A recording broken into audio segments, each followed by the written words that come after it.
Captain Benjamin Spang. On behalf of Lieutenant Colonel John J. Peterson and the officers, non-commissioned officers, staff members, and cadets of the Freedom Battalion, welcome to the Joint Army ROTC commissioning ceremony for Widener, Newman, Penn State Abington, and Villanova universities. Ladies and gentlemen, I am honored to present to you the commissioning class of May of 2011.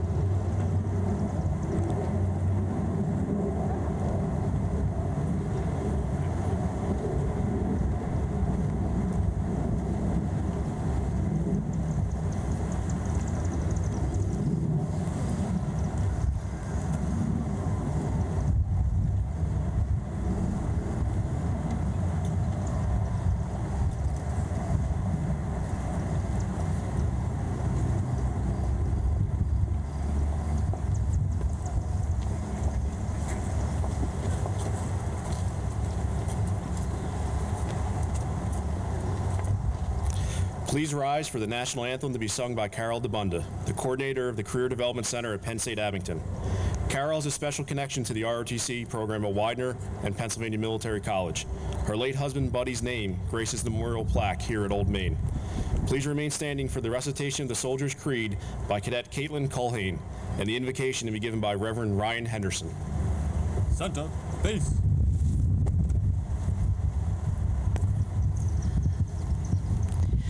Oh, say.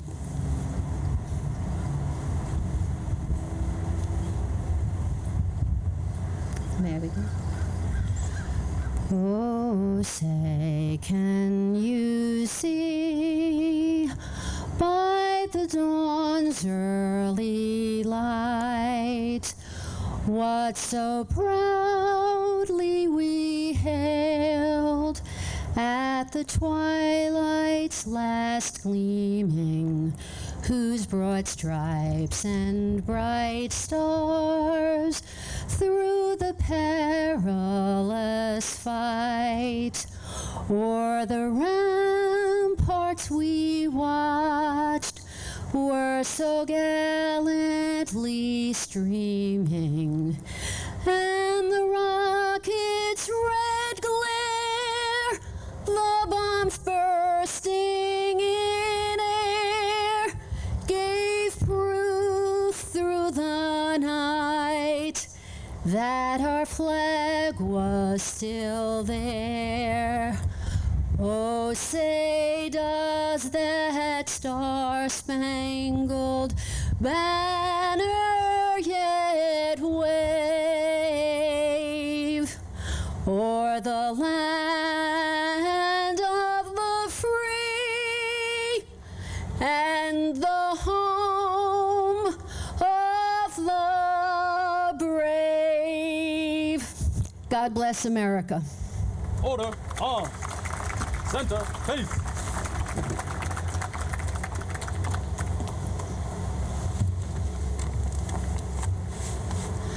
I am an American soldier. I'm a warrior and a member of a team. I serve the people of the United States and live the Army values. I will always place the mission first. I will never accept defeat. I will never quit, and I will never leave a fallen comrade. I am disciplined, physically and mentally tough, trained and proficient in my warrior tasks and drills. I always maintain my arms, my equipment, and myself. I am an expert, and I am a professional. I stand ready to deploy, engage, and destroy the enemies of the United States of America in close combat. I am a guardian of freedom and the American way of life. I am an American soldier.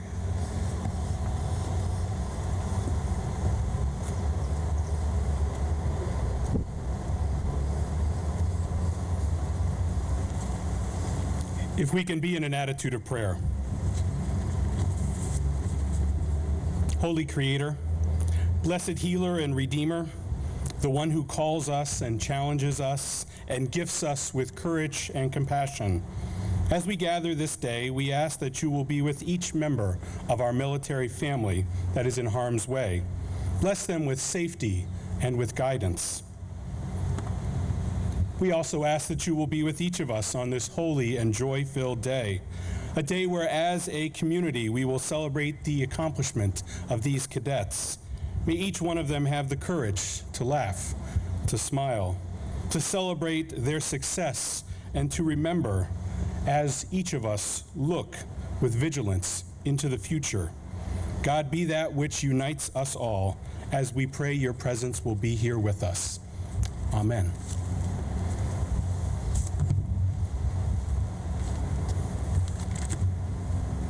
Please be seated.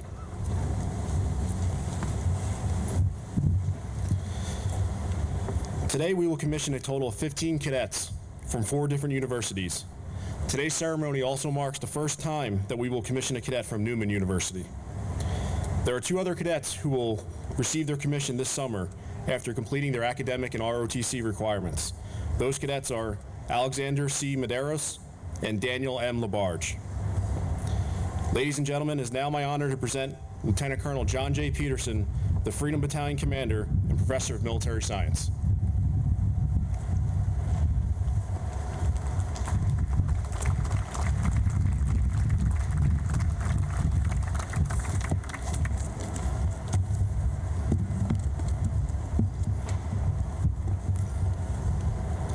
Well, thank you.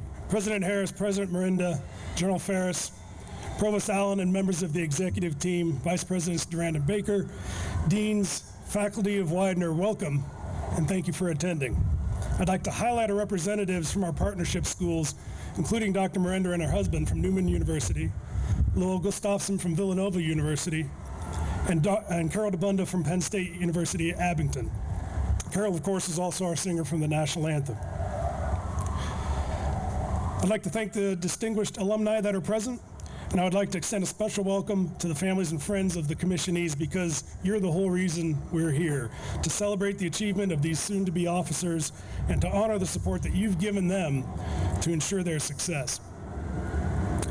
I'm very honored to be able to commission these American men and women as U.S. Army officers today. The weather has certainly cooperated, and I'd like to thank the Reverend for his hard work and ask him to keep up the good work until Saturday at least. I probably don't have to tell anybody here that this is a big deal, but it certainly is a significant achievement for the 15 commissionees and for their families. According to a 2010 study, only about 6.5% of the world population ever holds a college degree. These men and women have further distinguished themselves because they expended additional thought and effort to earn a commission as an Army officer, which puts them in a group of less than 1% of the U.S. population. 7 of the commissionees are graduates of Widener. Cool. 4 of the commissionees are from Villanova. Cool. 3 are from Penn State, and for the first time in a long time, as was mentioned by Captain Spang, we have a commissionee from Newman University, and I again thank the representatives from Newman for celebrating with us. We recognize and celebrate the graduates from all these different universities represented, and holding the event here at Widener in front of the Widener Memorial flagpole is a fitting tribute to the effort that these men and women have expended thus far and to the commitment they've pledged for the future. We've all heard the term military service or the frame in the service, but the definition of service is more than simply wearing the uniform.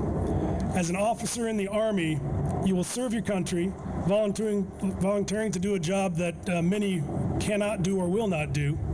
But as a military leader, you also serve your troops. It may sound odd that the leader serves his subordinates, but if you look at your duties from that frame of reference, you'll be set up for success. You serve your troops by providing the very best training you can organize, ensuring it is done to standard. You serve your troops by administering equitable and consistent praise or corrections. And you also serve your troops by devoting your time and effort to self-improvement so you can provide them the very best tactical and technical decisions in any situation. Your training is not over. In fact, it's just begun. I feel a little out of place admitting this, but I was never an ardent student of history. And that may surprise some of you, considering that I teach the military history course. But as I found myself growing longer in the tooth, I've found history absolutely inescapable, and I frankly wish I'd paid a little more attention in my younger years.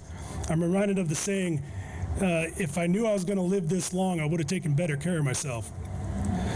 But one way of thinking about history is achieving success by learning through the mistakes of others. For success in your Army career, the formula is relatively simple. Follow the Army values and live the warrior ethos. Putting it into practice can be a bit more difficult than saying it, however. You've been taught the Army values of loyalty, duty, respect, selfless service, honor, and personal courage. And these are your beacons when the situation is shrouded in fog. Whether in peacetime or in conflict, during service on active duty or your civilian occupation, you'll be faced with challenges, some of which you may not feel prepared to handle. Trust in your training, assess the situation and your Army values, and most importantly, take action when necessary. You've been taught the creed and the warrior ethos. Those titles sound violent, but they actually provide a priority of effort in training and in conflict. The most often cited portion of the soldier's creed is, I will always place the mission first, I will never accept defeat, I will never quit, and I will never leave a fallen comrade. According to the Army Field Manual 1.0, simply titled The Army, at its core, the warrior ethos is the refusal to accept failure and instead overcome all obstacles with honor. Sometimes you may in fact fail.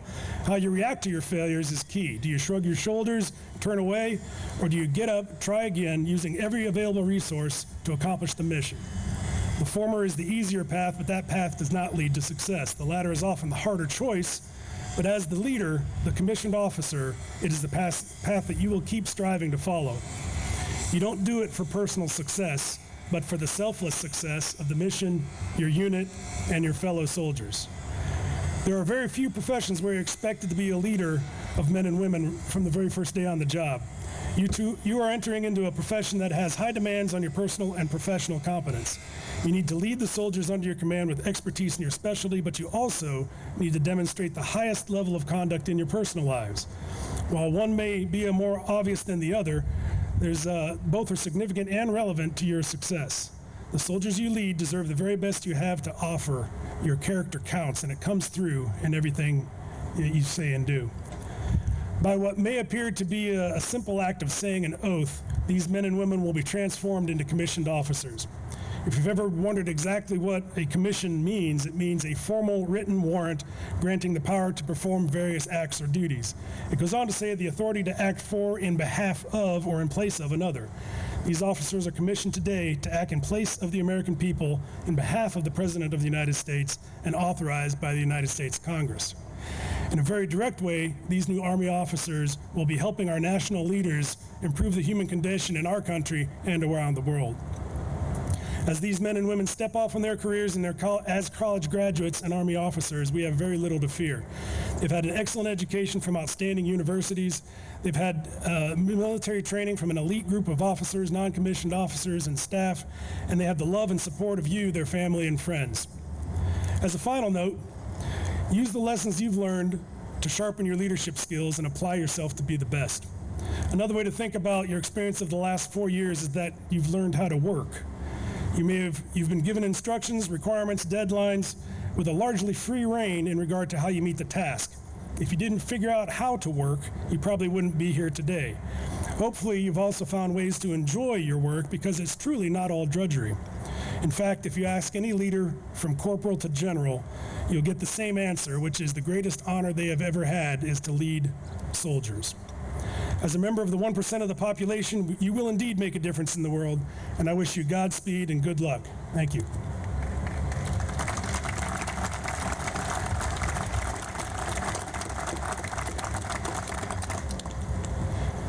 It's now my pleasure to introduce Brigadier General Ferris. Brigadier General Ferris had a long and distinguished career before I met him in the 18th Airborne Corps, and during the relatively short time that we served together in the Multinational Corps C3 Plans Shop, I was certainly struck by his professionalism, his expertise, and his genuine care for soldiers. If you haven't read his bio in the program, I encourage you to do so. It barely scratches the surface, but it will give you an idea of the level of his accomplishments. Sometimes it seems like the right people are on the right team in the right place at the right time, and that was the case with the 18th Airborne Corps in Iraq. Some of the cadets here at the faculty may recall Brigadier General Hodges, Colonel Vallier, Lieutenant Colonel Altieri, and Major General Sherlock from previous events. Brigadier General Ferris was an integral part of that same team, and I'm honored that he was able to take time out of his schedule to come here today. We didn't have a lot of time off in Iraq. We didn't have a golf course, but we did find a less than formal way to exchange ideas and maybe tie up a few loose ends. Late in the evening, several hours after the sun went down, the stones of the All-Fall Palace had radiated some of their heat, and it was bearable to go outside. And about 11 o'clock in the evening, several of us would congregate out in this patio next to the empty pool, and we would smoke a cigar and tell some stories and maybe do a little bit of coordination about the events coming. It probably made for a very interesting picture because it was very dark, of course, except for the glow of 4 or 5 cigars. We found it amazing how deprivation, how the fact that you don't have all of the amenities that you're used to makes the very simple things so enjoyable. And those are some of my favorite memories of just sitting by an empty pool in the hot evening air, smoking a cigar. General Ferris had the thankless job of Chief of Plans for all the forces, all the operational forces in Iraq. As such, he was often the nexus of attention for the commanders above him and the troops in the field. For all the stress and demands placed on him, I never saw him get frustrated or lose his cool. In fact, his leadership served to instill a high level of professionalism in all of us, dealing from multiple changes to ensuring our work was of the highest quality. There can be no shortcuts, no stone left unturned when preparing for contingencies, because the planner has to remember that the soldier is the one who's going to execute the plans that he creates. His airborne pedigree must have helped him forge some of that strength, because he's now in the office of the Chief of Legislative Liaison, which is the friction point between Congress and the military. I'm very pleased again that he could be with us, so please help me welcome Brigadier General Ferris.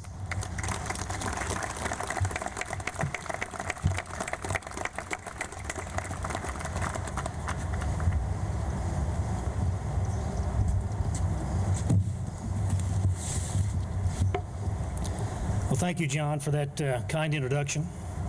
Dr. Harris, Dr. Miranda, distinguished guests, ladies and gentlemen. Welcome, all of you, to the joint commissioning ceremony for the graduates of the combined ROTC programs from Newman, Penn State, Villanova, and Widener University.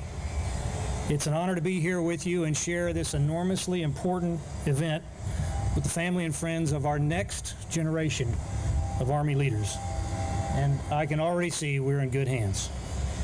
Now, before I get started, I do need to share something with you, and I learned this for myself a long time ago, and I don't want to alarm anybody, but there are 2 things that strike fear into the heart of every soldier.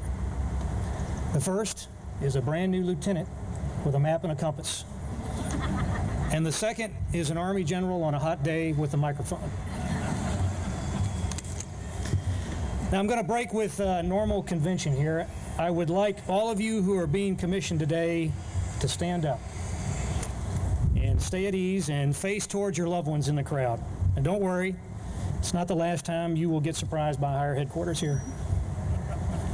Now, you instinctively know this, but you didn't get here by yourself. There are a whole lot of family and friends assembled here, either in the audience today or in spirit, who are experiencing the full spectrum of emotions of what you have accomplished. Their pride in you and their hopes for your future are immense. Never forget that. It was their love, their devotion, their encouragement and discipline that brought you to this day and the beginning of a wonderful journey of service to the nation. Recall all the times that they supported you in all your endeavors, stood by you when things were hard, and even bailed you out when you overextended yourself. There are parents out there in the audience who prayed for you and no doubt grew a few gray hairs worrying about whether you would make it through. And I can see some of the parents out there have more gray hair than others. But you made it. And because of them, you enjoy a tremendous advantage that so many other young people will never have. There is a debt of gratitude here that cannot be repaid. All right, please sit down. Thank you. In the weeks and months ahead, you will say goodbye to your family and friends and report to your initial duty station to begin your training. And you will experience all at the same time the exhilaration of beginning a new adventure and the apprehension down in the pit of your stomach for the incredible responsibility that comes with leading others, and for some of you soon, into harm's way. I don't have the words to tell you or adequately describe what you are about to experience.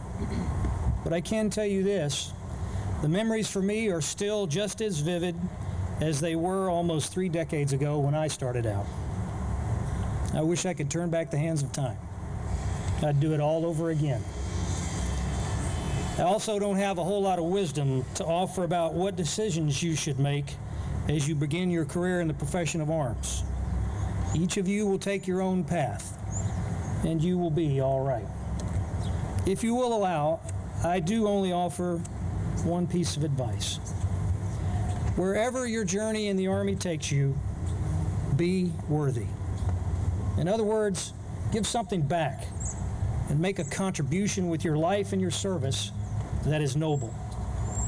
Be worthy of the blessings you have been given, and when that journey is done, you will discover in yourself a measure of happiness and a sense of peace that others will never know in a lifetime.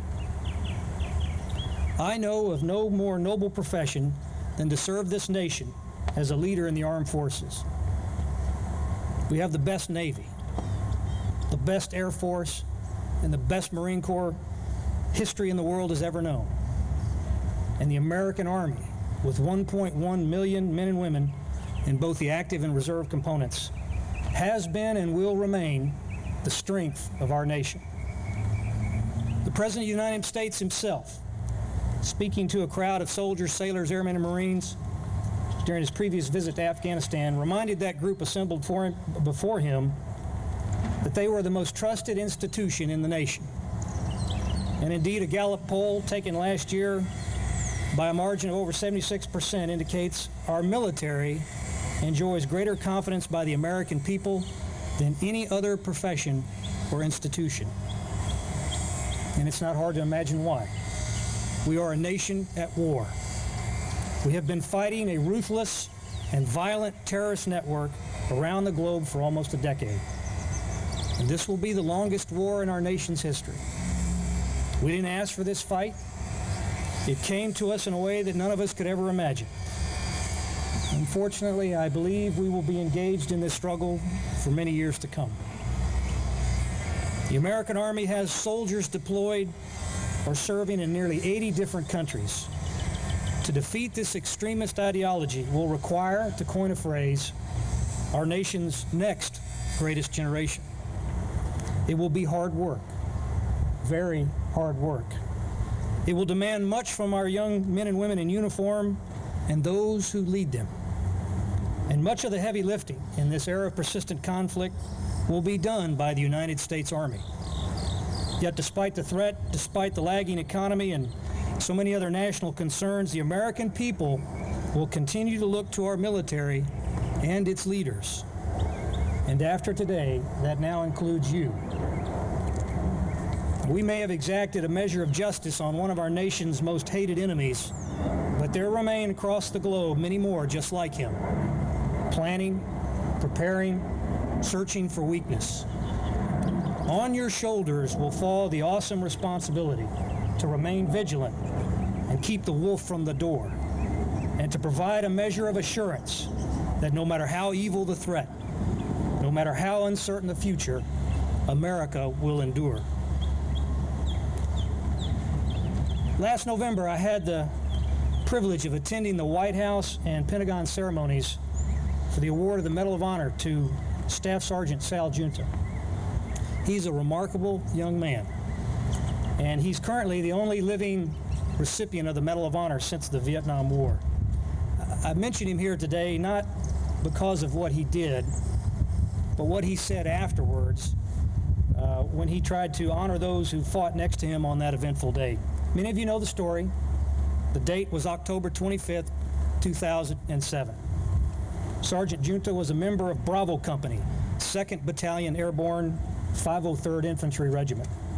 His platoon was ambushed in the Korengal Valley in Afghanistan by a well-armed and well-coordinated insurgent force. By the time it was over, every man in the unit had received shrapnel wounds of some form or fashion. 5 were seriously wounded, and another 2 would eventually die of their wounds. And it was during this intense chaos of close combat and almost certain death that Sergeant Junta rose up and displayed indescribable heroism. Reacting almost as soon as it started and leading the way, Sergeant Junta and his fellow paratroopers counterattacked time and again to repel the enemy, rescue those who were down in front, and to organize those who were separated from the unit. He was hit point-blank range twice and kept going. And on his final charge, way out in front of his fellow paratroopers, he killed one insurgent and wounded another as they were attempting to carry off a mortally wounded soldier, one of his best friends. In subsequent interviews and during the Pentagon ceremony, he reaffirmed why the bond between soldiers is so powerful and why service in the United States Army is such a special calling. He said, and I quote, "I have never gone to war alone. I have never been in a firefight alone, and I've never felt alone in the Army. There were a lot of other guys who did incredible stuff. The only reason I was able to do what I did is because they were doing everything they could do," end quote. You see, Sergeant Junta was telling everyone that he was part of a team, a special team of fellow soldiers. He and those who fought with him that day represent all that is good about the American soldier and the next greatest generation. Courage and teamwork when the outcome is uncertain. Now, a team like that isn't created overnight. They became a great team because they were well led and well trained by tremendous junior officers and non-commissioned officers long before that day in the Korengal Valley. I think a lot of people have the misguided belief that wars are won by generals making brilliant decisions. Nothing could be further from the truth. The toughest battles in our history, now and in the future, have been and will be won by the leadership, the training and character of small groups of men and women who step up to do extraordinary things under extraordinary circumstances.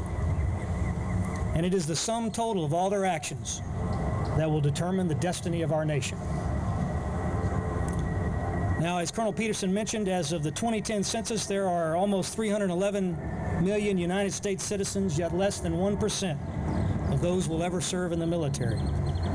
That percentage is actually much, much lower when you consider that only about 560,000 serve on active duty in the United States Army. We've come a long way since the draft Army of the Vietnam era. Our all-volunteer force is magnificent. It is and remains the strength of our nation, but it's relatively small when you look at the numbers. That so many are kept safe by so few does not go unnoticed by the American people. Perhaps that is why the American Army is held in such high esteem. Americans everywhere recognize that those who serve carry significant burden on their behalf. It is not an easy life, and to be candid, there will be tough days and a few hardships ahead. But there is, I think, a measure of admiration for those who would go when so many could not or would not.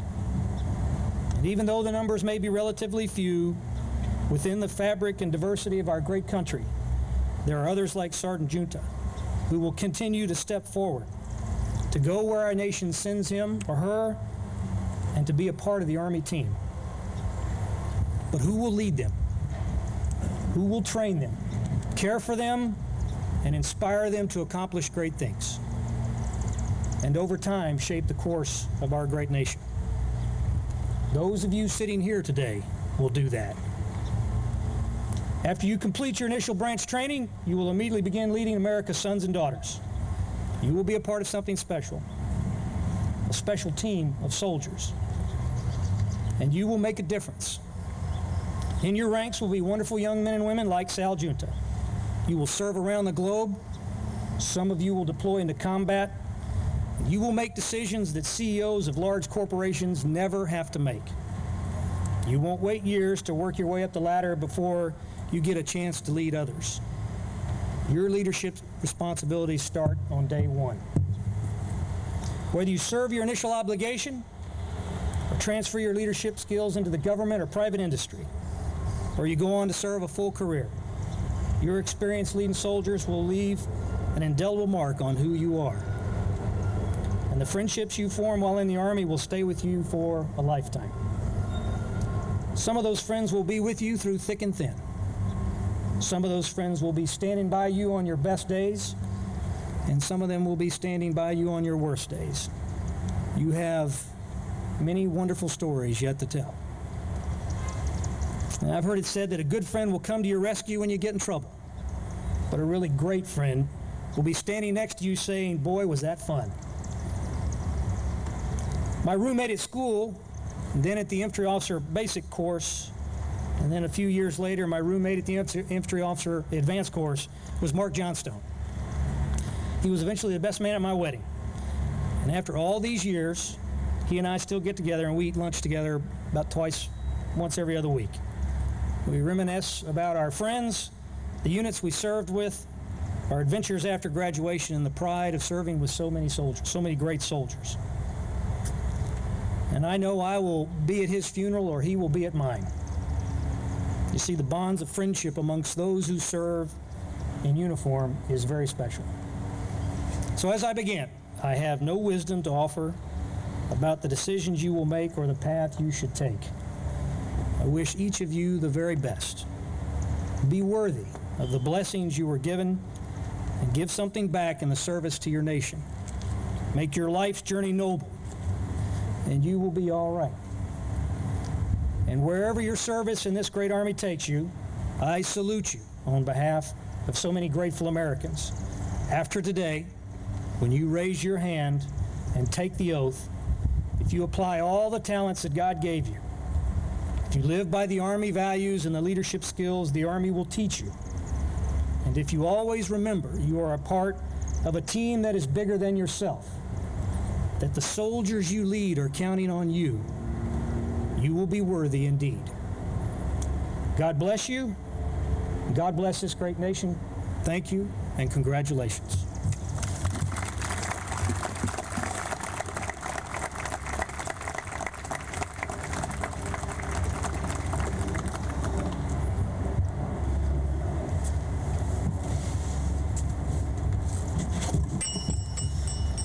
Sir, I hope you will accept this Liberty Bell. We are, of course, very close to Philadelphia, and we're one of the 3 Philadelphia ROTC units, and give you a little something to remember our trip into Philadelphia. So. Thank you, John. Thank you very much. Sure. That's awesome. Shall I leave it here? Yeah. Okay. Thank you.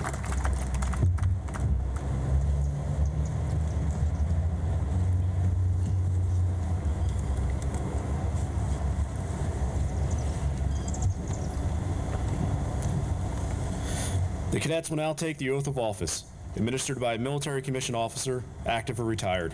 If you have selected a family member or close friend to do the honors. First Lieutenant Eric Antonucci will now administer the oath of office to his brother, Cadet Daniel J. Antonucci.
Lieutenant Colonel retired Jack Moore will now administer the oath of office to Cadet Courtney M. Edwards.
Captain Jason Hansloven will now administer the oath of office to Cadet Nicholas J. McGee.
Lieutenant Colonel Gene Swisher will now administer the oath of office to Cadet Michelle S. Rea.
Former Naval Lieutenant James H. Wallace IV will now administer the oath of office to his son, Cadet Sean P. Wallace.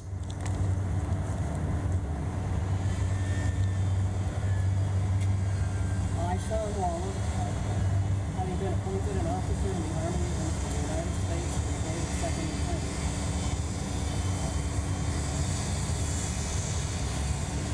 do solemnly swear that I will support and defend the Constitution of the United States against all enemies, foreign and domestic, that I will bear true faith and allegiance to the same, that I take this obligation freely,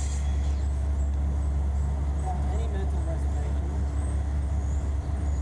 for the purpose of evasion, and that I will well and faithfully discharge the duties of the office upon which I am about to enter. So help me God.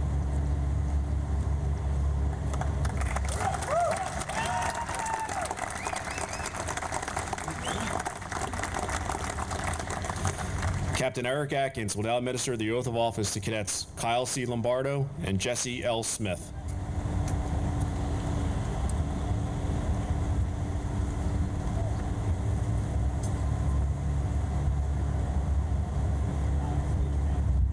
Kyle Lombardo. Naval appointed officer in the Army of the United States. The grade of second lieutenant. Do solemnly swear to support and defend the Constitution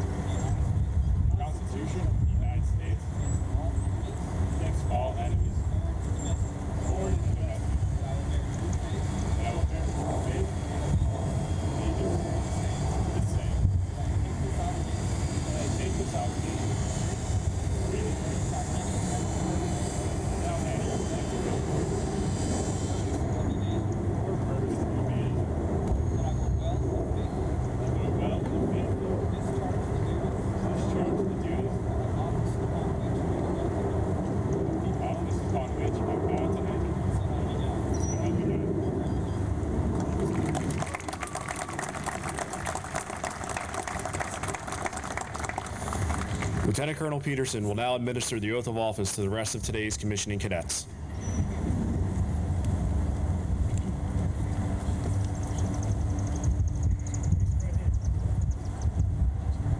I state your name.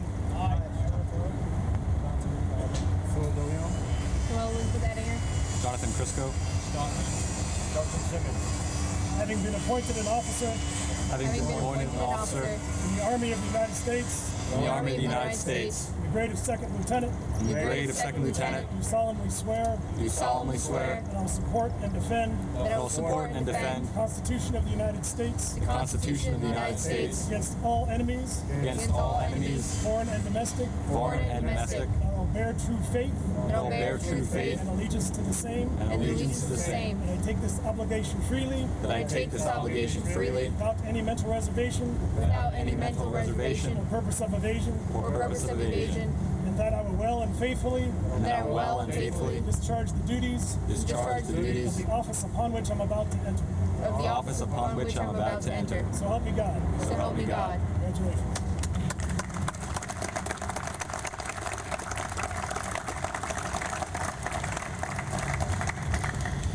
Each newly commissioned officer will now be called forward individually for the traditional pinning on of the gold bars representing their new rank of second lieutenant, for the first salute with a non-commissioned officer, and to receive their commissioning certificate from the Professor of Military Science. Those of you who have been invited to assist with the pinning on of rank should come forward when your commissionee's name is read. Feel free to move forward and take photographs at any time. Our first commissioned officer is Second Lieutenant Daniel J. Antonucci. Lieutenant Antonucci is graduating from Widener University with a Bachelor of Science in Nursing and will enter the Army as a Nurse Corps officer. During his senior year, he served as the Alpha Company Executive Officer and the Battalion Recruiting Officer. He will enter active duty to attend the Army Nurse Basic Officer Leader Course at Fort Sam, Houston, Texas. Lieutenant Antonucci will have his rank pinned on by his cousins, Della Griffin and Heidi Millspaugh.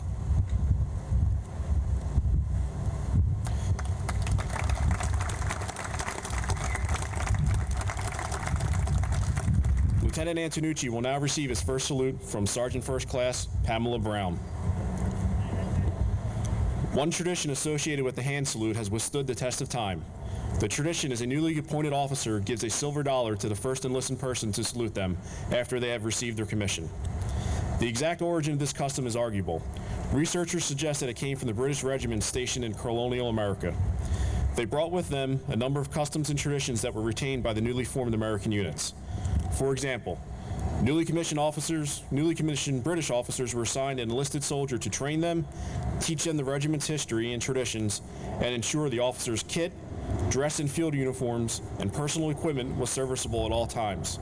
Grateful lieutenants often showed their heartfelt gratitude by informally compensating the enlisted man with a small sum of money. This custom continued to grow with the British military and newly formed American units. American second lieutenants in 1816 received a monthly base pay of $25, a $3 ration allowance, and $1 for an enlisted advisor. This advisor's pay was later discontinued, but the responsibility for teaching the newly commissioned officer continued. The present-day tradition is thought to have its roots in this relationship. The silver dollar is traditionally the only coin given in exchange for the first salute. The coin represents more than a dollar in currency. To every new officer, it has a special significance. It represents a symbolic receipt of respect due a newly earned rank and position.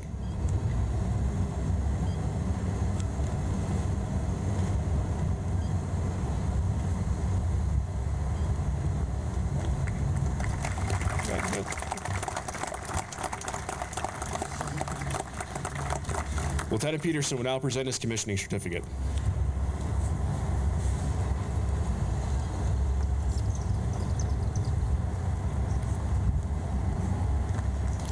Congratulations, Lieutenant Antonucci. Second Lieutenant Ira A. Berg. Lieutenant Berg is graduating from Penn State Abington University with a degree in Information Science and Technology. He will enter the Pennsylvania Army National Guard as a Signal Corps officer. During his school year, he served as a Charlie Company Executive Officer and Company First Sergeant. Lieutenant Berg's first assignment will be with the Headquarters Company, 1st Battalion, 111th Infantry Regiment, Pennsylvania National Guard. Lieutenant Berg will have his rank pinned on by his parents, Philip and Ellen Berg.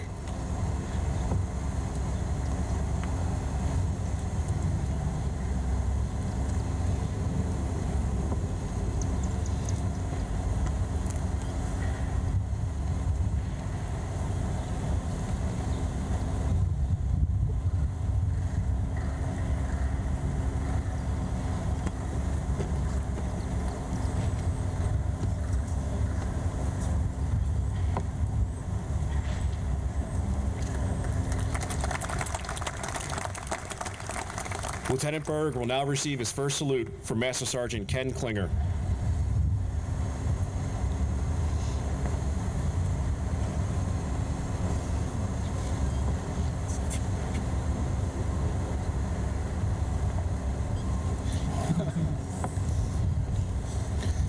Lieutenant Colonel Peterson will now present his commissioning certificate.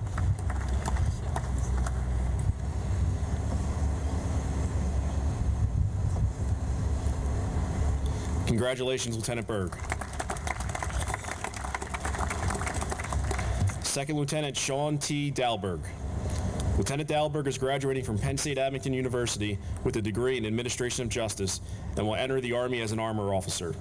He will enter active duty to attend the Armor Basic Officer Leader Course at Fort Benning, Georgia. Lieutenant Dalberg will have his rank pinned on by his wife, Victoria Dalberg, and his mother, Christy Garner.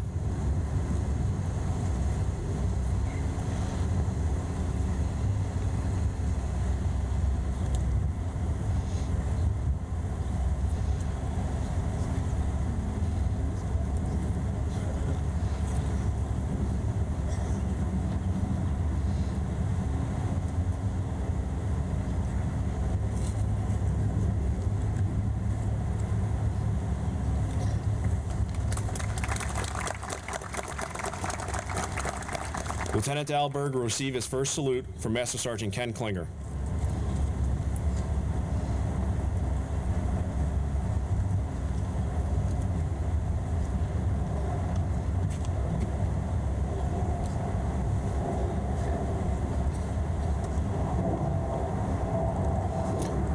Okay.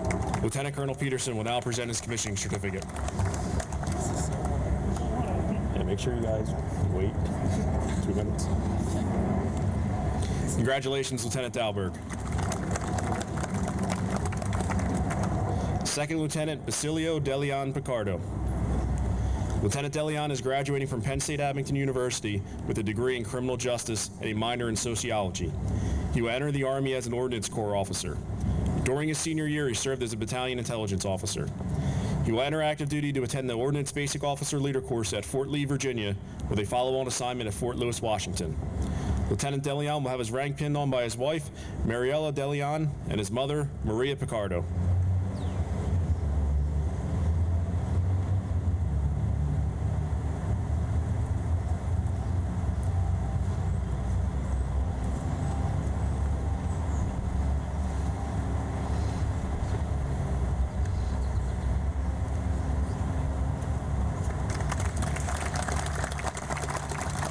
Lieutenant Deleon will receive his first salute from Master Sergeant Ken Klinger.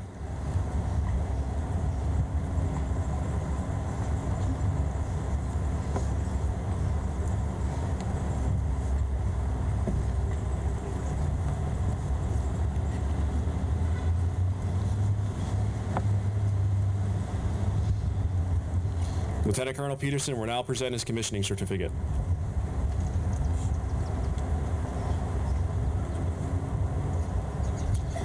Congratulations, Lieutenant Deleon. Second Lieutenant Noel E. Edinger. Lieutenant Edinger is graduating from Widener University with a degree in history. Lieutenant Edinger is a distinguished military graduate. She will enter the Army as an Adjutant General Corps officer. During her senior year, she served as the Alpha Company Commander and the Assistant Battalion Recruiting Officer. She will enter active duty to attend the Adjutant General Basic Officer Leader Course at Fort Jackson, South Carolina, with a follow-on assignment at Fort Lee, Virginia. Lieutenant Edinger will have her rank pinned on by her parents, Woodrow and Maureen Edinger.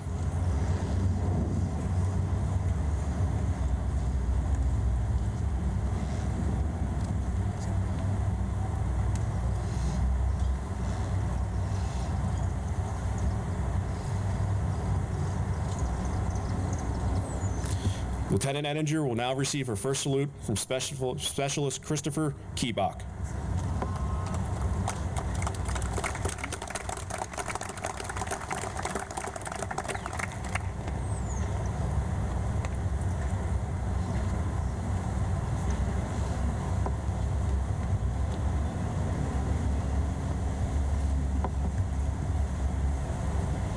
Lieutenant Colonel Peterson will now present her commissioning certificate.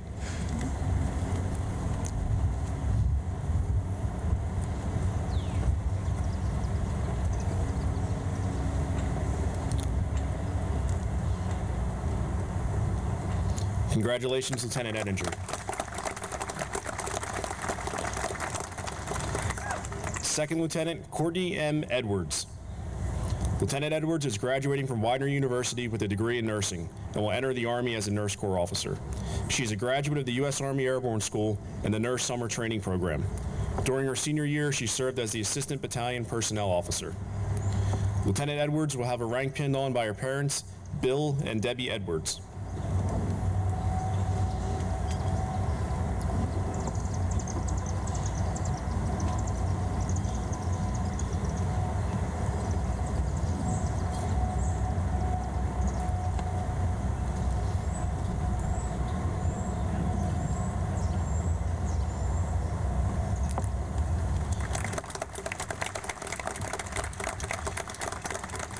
Lieutenant Edwards will now receive her first salute from Master Sergeant Ken Klinger.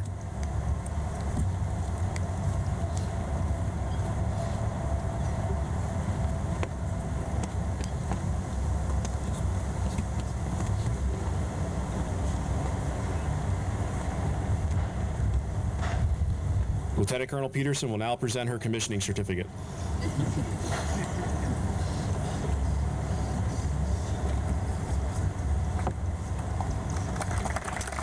Congratulations, Lieutenant Edwards. Second Lieutenant Jonathan L. Crisco.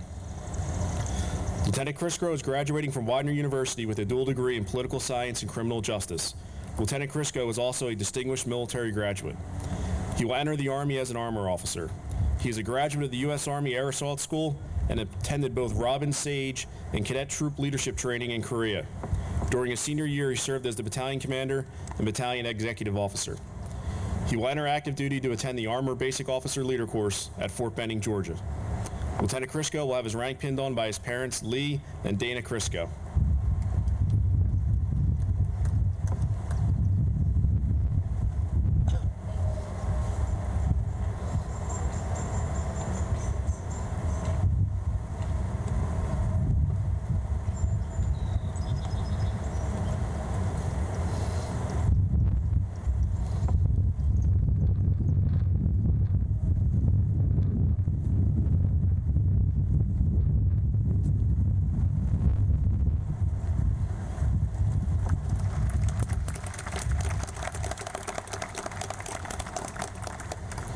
Lieutenant Crisco will receive his first salute from Master Sergeant Klinger.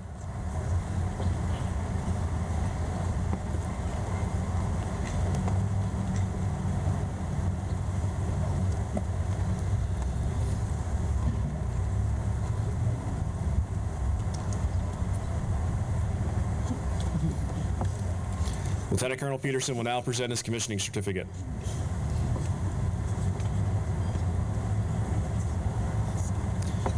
Congratulations, Lieutenant Crisco. Second Lieutenant Kyle C. Lombardo. Lieutenant Lombardo is graduating from Villanova University with a degree in mechanical engineering and a minor in military science. He will enter the Army as an Engineer Corps officer. During his senior year, he served as a battalion executive officer and battalion command sergeant major. He will enter active duty to attend the Basic Officers Leader Course at Fort Leadenwood, Missouri, with a follow-on assignment at Baumholder, Germany. Lieutenant Lombardo will have his rank pinned on by his parents, Stephen and Mary Ann Lombardo.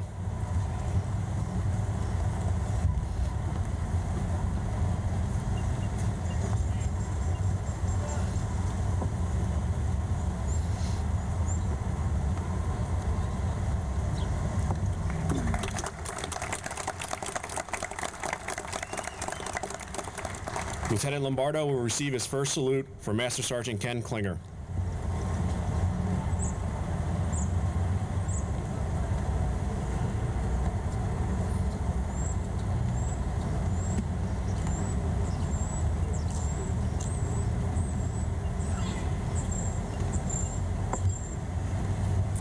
Lieutenant Colonel Peterson will now present his commissioning certificate.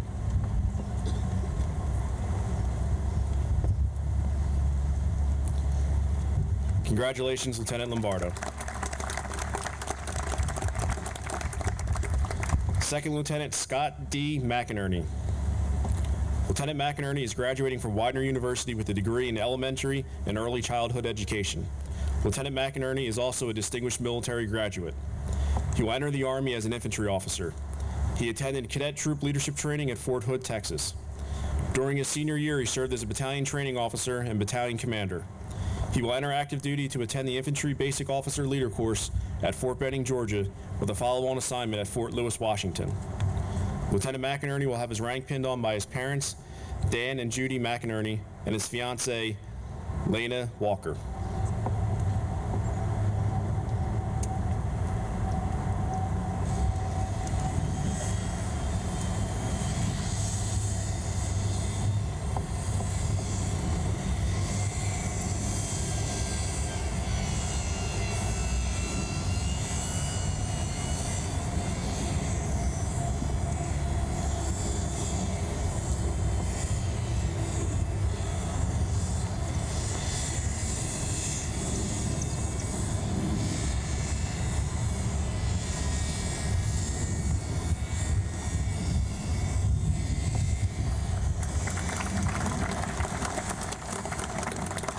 Lieutenant McInerney will receive his first salute from Master Sergeant Ken Klinger.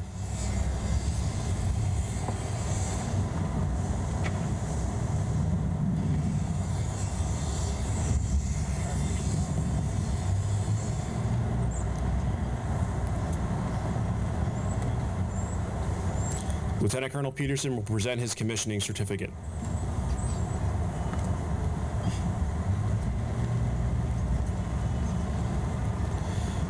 Congratulations, Lieutenant McInerney.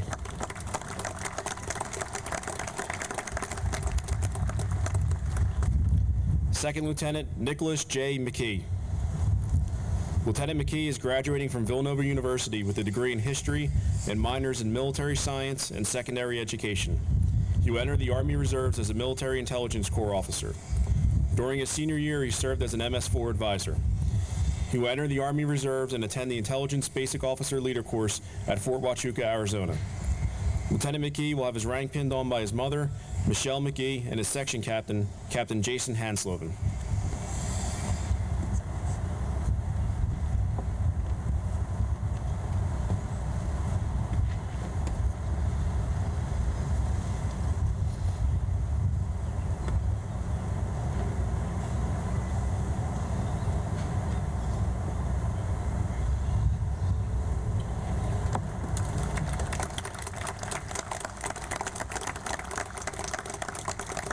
Lieutenant McKee will receive his first salute from First Sergeant Kenneth Ganaszewski.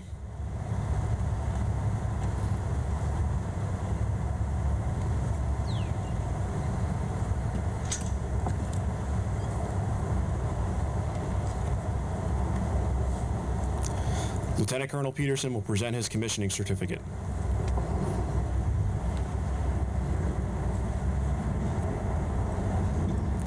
Congratulations, Lieutenant McKee.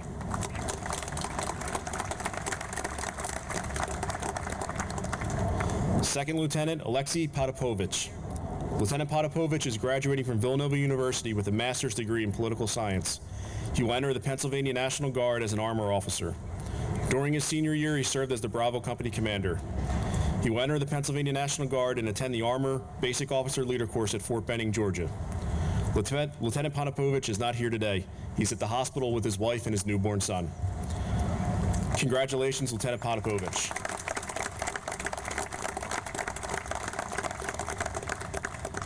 Second Lieutenant Michelle S. Rea. Lieutenant Rea is graduating from Widener University with a degree in nursing. She will enter the Army as a Nurse Corps officer. During her senior year, she served as the Assistant Battalion Logistics Officer. She will enter active duty to attend the Army Basic Officer Leader course at Fort Sam Houston, Texas. Lieutenant Rea will have a rank pinned on by her parents, Dawn Townsley and Robert Townsley Sr.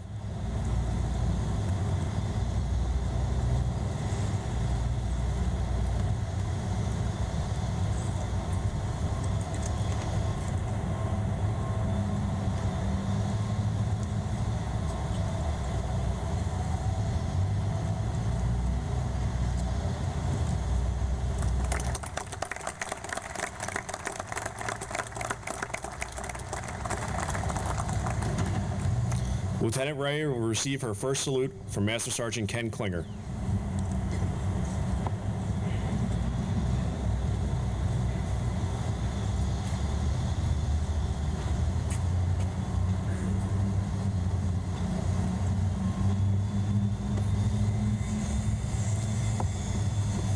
Lieutenant Colonel Peterson will present her commissioning certificate.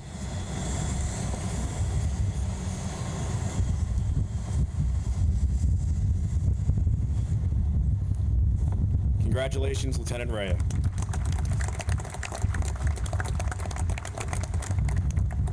Second Lieutenant Justin M. Simmons. Lieutenant Simmons is graduating from Widener University with a degree in General Business Management. He will enter the Army as a Field Artillery Officer. He's a graduate of the U.S. Army Airborne School, and during his senior year, he served as a Battalion Recruiting Officer and Operations Sergeant Major.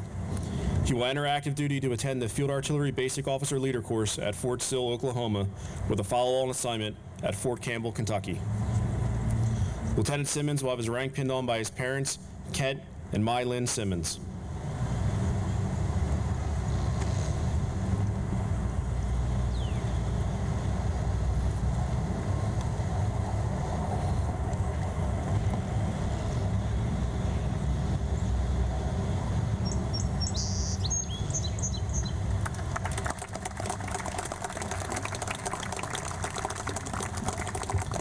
Lieutenant Simmons will receive his first salute from Master Sergeant Ken Klinger.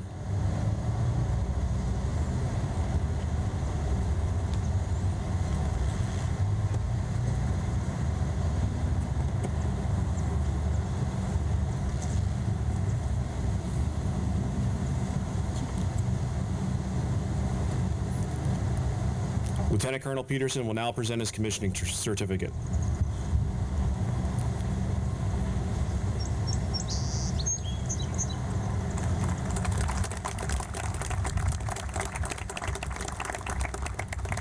Second Lieutenant Jesse L. Smith. Lieutenant Smith is graduating from Villanova University with a degree in history and a minor in business. He went into the Army as an Ordnance Corps officer. During his senior year, he served as the Bravo Company First Sergeant. He will enter active duty to attend the Ordnance Basic Officer Leader Course at Fort Lee, Virginia, with a follow-on assignment at Fort Drum, New York. Lieutenant Smith will have his rank pinned on by his parents, Lawrence Smith and Lisa Conway.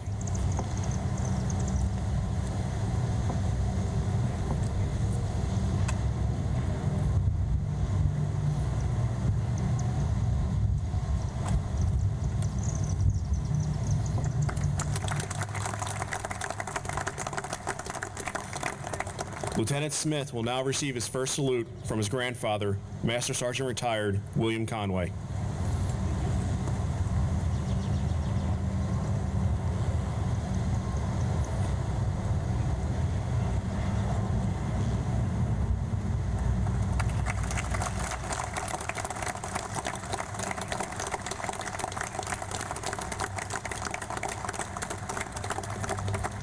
Lieutenant Colonel Peterson will now present his commissioning certificate.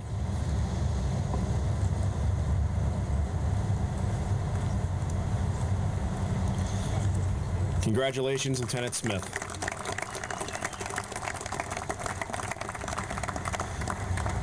Second Lieutenant Sean P. Wallace. Lieutenant Wallace is graduating from Newman University with a degree in criminal justice and minors in intelligence analysis and foreign language. He will enter the Army as an armor officer with a follow-on assignment to the Military Intelligence Corps. He is a graduate of the U.S. Army Airborne School, and during his senior year, he served as the Alpha Company First Sergeant and Assistant Operations Officer. He will enter active duty to attend the Armor Basic Officer Leader Course at Fort Benning, Georgia. Lieutenant Wallace will have his rank pinned on by his mother, Monica Wallace.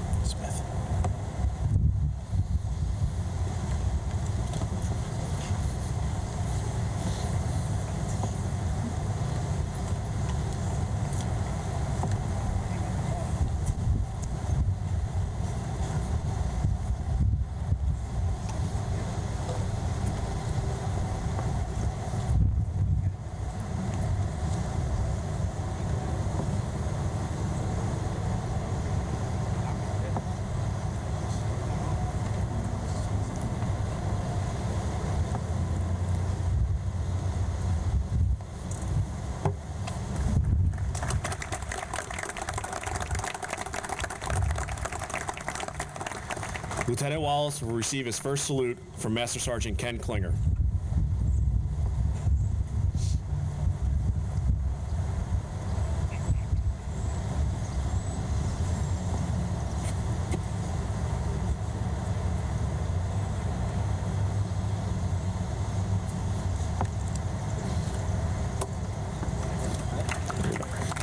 Lieutenant Colonel Peterson will present his commissioning certificate.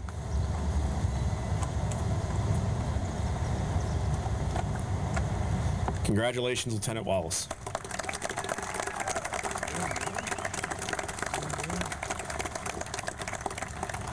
Ladies and gentlemen, please rise for the posting of the orders.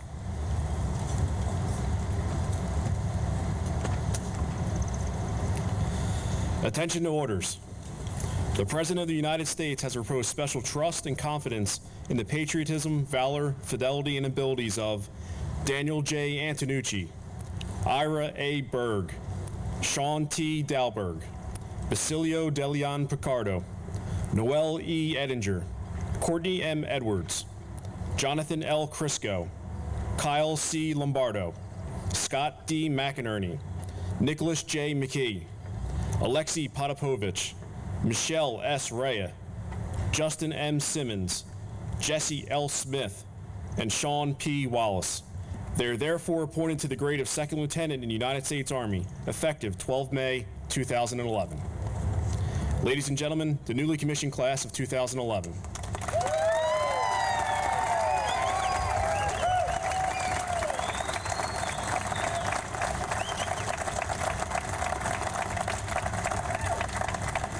Please be seated. You guys too. Just sit down. Second Lieutenant Scott McInerney will now be presented with the Widener Alumni Saber. This saber is awarded to the newly commissioned lieutenant in the Freedom Battalion who has demonstrated the highest attributes of scholastic achievement, leadership excellence, and overall superior performance. Lieutenant McInerney will receive the saber from Mr. David McNulty, Esquire, Pennsylvania Military College, class of 1963.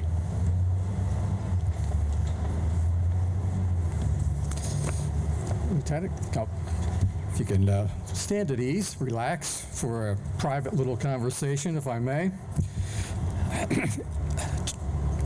President Harris and General and Colonel Peterson, it is my honor and privilege today to be asked to participate in this service. It's a deeply moving and sentimental time for me, for this is the 48th anniversary of my graduation from this institution, which was then known as Pennsylvania Military College, the second oldest military college in the nation. It's also the 48th anniversary of my commissioning as a young second lieutenant on the parade field behind Old Main. I come to you as a voice from the past, bringing you a message of insight and truth for the future. It is the same message that we received as incoming freshman cadets in 1959. That timeless message is this: character counts. It counted then, and it counts today more than ever. Dr. Harris's predecessor from generations past, Colonel Hyatt, coined an epigram of truth for all young cadets at this institution. It's part of the wisdom literature of PMC and Widener that has stood the test of time and the devolution of our modern mores. His proverb was as follows: when wealth is lost, nothing is lost. When health is lost, something is lost. When character is lost, all is lost. In the opening line of our PMC alma mater, we sang, "Beneath the dome of PMC, the men in gray march by, the banners of our loyalty held ever bright and high. Though weary years have called us forth from home to foreign sod, the truths you taught shall hold us fast to country and to God." Weary years have indeed called myself and my classmates from home to hostile foreign territory. And yes, the truths we were taught under this dome, as symbolized by the saber, have indeed held us fast to country and to God. Two of my classmates paid the ultimate price for the preservation of these truths by their combat service in Vietnam. On the plaque behind me, you will find their names: John Lance Gagan, affectionately known as Jack, and William James Stevenson, affectionately known as Buddy. You met Carol Stevenson de Bunda, his widow, and his daughter Kelly is here with us today. My friend Jack was the top cadet and president of our class. He was the brigade commander. He was a man of character and integrity, one of the most distinguished military students in the entire nation in 1963. Like you, Jack was the recipient of this saber 48 years ago in an historic ceremony behind Old Main. Retired President and former five-star General Dwight David Eisenhower reviewed the Pennsylvania Military College Corps of Cadets prior to our commissioning.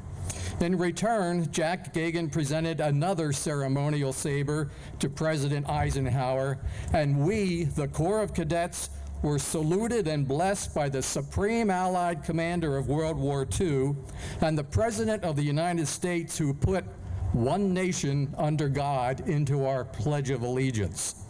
Today, as a commander of the Freedom Battalion, you are the continuing heir and benefactor of that salute and blessing by General Eisenhower. By my presentation of this saber, I link you back in time to that historic event in June of 1963. 2 years after that, Jack would be killed in Vietnam in the Battle of the Ia Drang Valley. Jack's heroic story is portrayed in the Mel Gibson movie, We Were Soldiers. Jack's death was like his life, virtuous and noble. He received the Silver Star for gallantry in action, trying to save the life of one of his wounded troopers.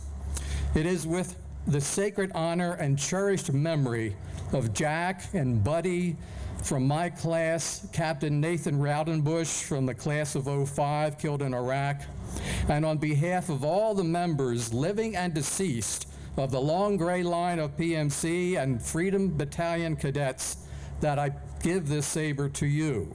There's one warning, however. The saber comes heavy with responsibility and symbolism. The good news is that it's lightened by the heartfelt prayers of your loved ones and all the members of the Cadet Corps that have preceded you. Receiving this saber is very much unto the anointing of a knight. On behalf of all your fellow officers, you are being sanctified, set apart for a noble and decent purpose. General Eisenhower told us history does not long entrust the care of freedom to the weak or the timid. In Saving Private Ryan, Captain John Miller whispered into the ear of James Ryan, "James, earn it, earn it." In World War I, in Flanders Field, Dr. John McCrae passed the torch to a new generation, saying, "If ye break faith with us who die, we shall not sleep." Abraham Lincoln spoke of the mystic cords of memory stretching from every battlefield and patriot grave to every living heart all over this broad land. On behalf of all those who have gone before, Jack, Buddy, Nathan, and all those yet to be commissioned, I charge you to earn it. Do not break faith with us. Do not break those mystic cords of memory. I charge you to be a person of firm character, a lieutenant of unshakable ethic, an officer of unmatched integrity. George Washington said, when we assumed the soldier, we did not lay aside the citizen. You are to be a leader beyond reproach, a servant of inexhaustible patience and grace, a patriot aglow with zeal and passion for your country and our Constitution, and a model citizen and an alumnus of the highest virtue and nobility. May God bless you, Lieutenant McInerney, and keep you in his care.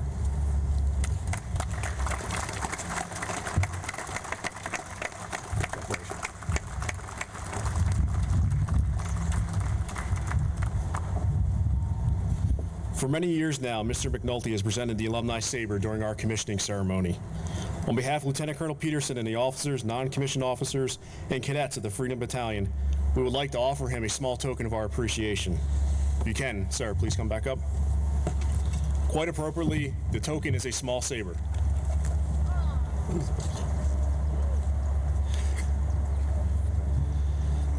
Now, I don't know if this makes me Eisenhower or you, but This is a token of our appreciation for all the times that you've done this ceremony, and it certainly adds a lot of meaning and history to Widener University and the cadets that commissioned through the Freedom Battalion. So thank you. It says, for recognition of a tradition of excellence. My honor. Thank you. Thank you very much.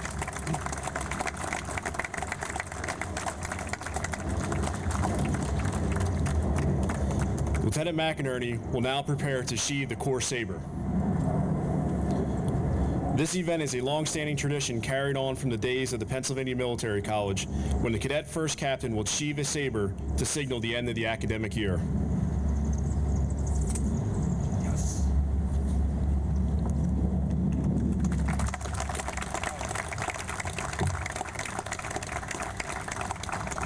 Ladies and gentlemen, please rise for the benediction and remain standing for the playing of the Army song.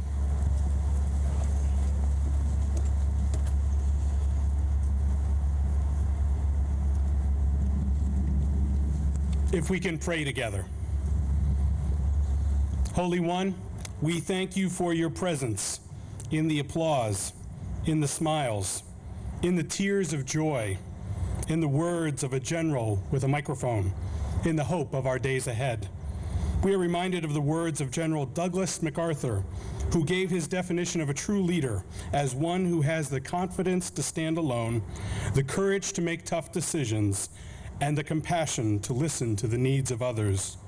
Holy God, may our confidence and our courage, our compassion learned at Widener, Penn State, Abington, Villanova, and Newman, and through this battalion, in the spirit of all commissioned officers who have stood in this place, prepare us, we pray, to deal with the unforeseeable, the unpredictable, allowing us to be worthy.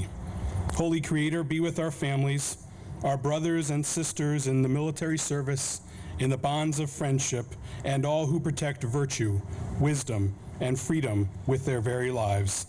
Send us forth this day in your holy name as we pray and say, Amen.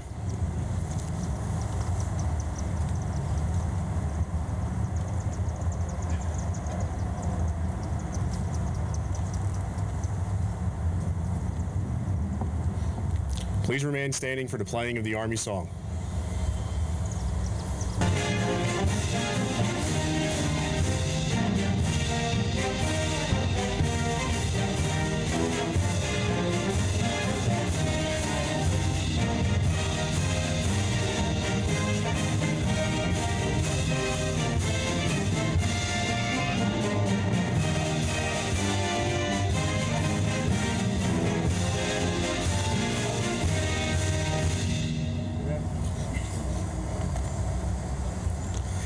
The commissionees will now form a file on the front of the podium to be congratulated by faculty and administration.